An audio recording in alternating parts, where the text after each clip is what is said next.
पवित्र परमेश्वर के नाम की महिमा हो।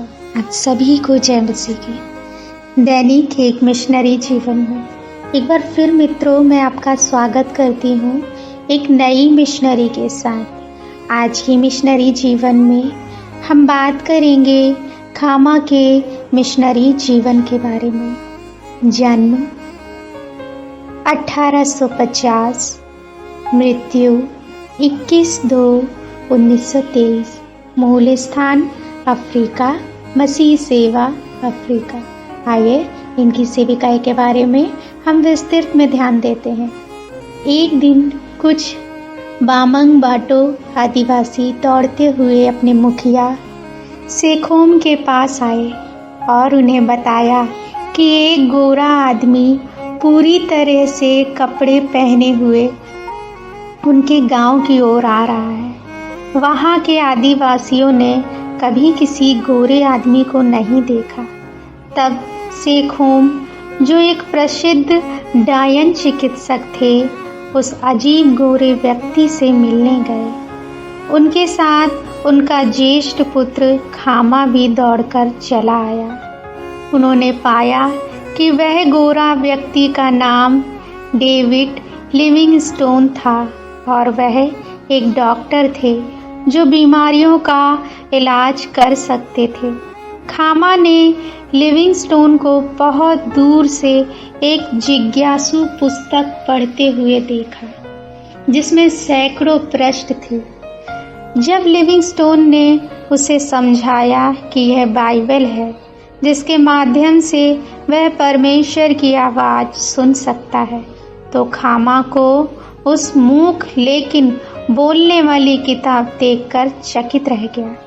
कुछ समय बाद लिविंगस्टोन ने अपने मिशनरी अवशेषण को जारी रखने के लिए उस गांव को छोड़ दिया, लेकिन खामा उन्हें कभी नहीं भूले।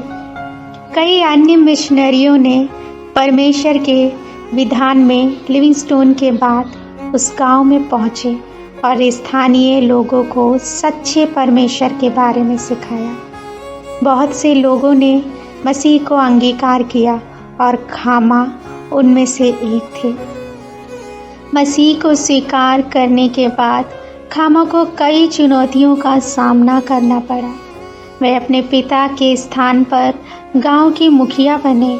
जब उन्होंने अपने लोगों को ईश्वरीय मार्ग पर ले जाने की कोशिश की तो उन्हें अपने ही पिता के क्रोध का सामना करना पड़ा।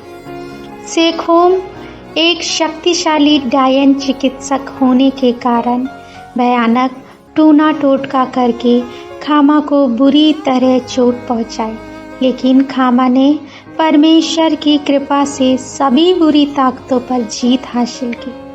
उन्होंने मसीह का प्रचार किया और अपने अनुयायियों को अन्य क्षेत्रों में जाकर सुसमाचार का प्रचार करने में सक्षम बनाया।